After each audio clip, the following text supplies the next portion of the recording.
মধ্যপ্রাচ্যের আকাশে ড্রোনের গর্জন, আর সেই গর্জনেই কেঁপে উঠছে বিশ্বের সবচেয়ে শক্তিশালী সামরিক শক্তি।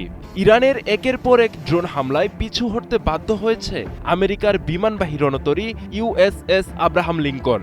প্রশ্ন উঠছে, তাহলে কি যুদ্ধের নিয়ন্ত্রণ এখন তেহরানের হাতে? আর কতটা চাপে আছে ইসরায়েল আমেরিকা জোট? আইআরজিসি জানিয়েছে তারা মার্কিন স্ট্রাইক গ্রুপ লক্ষ্য করে একাধিক ড্রোন হামলা চালিয়েছে। এই হামলার পরপরই মার্কিন রণতরীটি তার অবস্থান পরিবর্তন করতে বাধ্য হয়। স্যাটেলাইট চিত্র ও প্রাথমিক তথ্য বিশ্লেষণ করে দেখা যায় USS Abraham Lincoln strike group আর আগের অবস্থানে নেই, বরং তারা সরে গিয়ে ভারত মহাসাগরের আরও গভীর অঞ্চলে আশ্রয় নিয়েছে।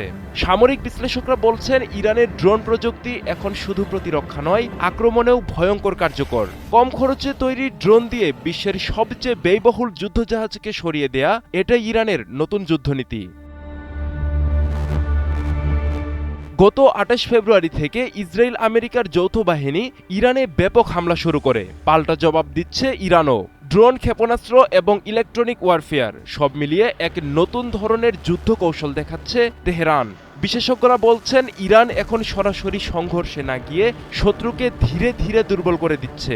ইসরায়েল ও আমেরিকা, যারা দীর্ঘদিন ধরে মধ্যপ্রাচ্যের নিয়ন্ত্রণ ধরে রেখেছিল, এখন তারাই পড়েছে বড় চাপে। প্রতিনিয়ত হামলা, পাল্টা হামলায় নাকানি চুবানি খাচ্ছে ইসরায়েল আমেরিকা।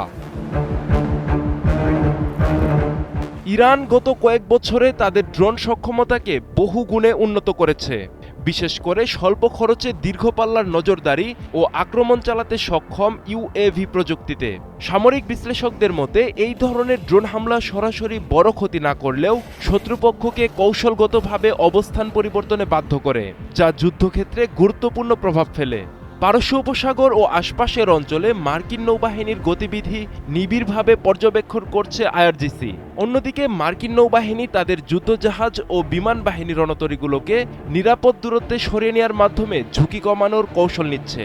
এতে স্পষ্ট হচ্ছে সরাসরি সংঘর্ষ এড়িয়ে প্রযুক্তি নির্ভর চাপ সৃষ্টির মধ্য দিয়েই ইরান এই যুদ্ধে কৌশলগত সুবিধা নেওয়ার চেষ্টা করছে।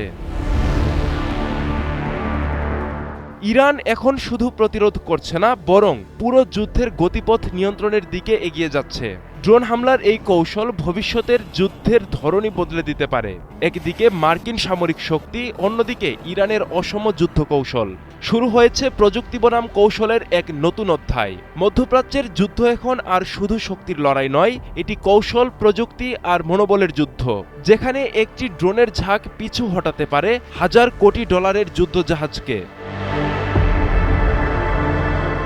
আব্দুল্লাহ আল মারুফ, ৭১।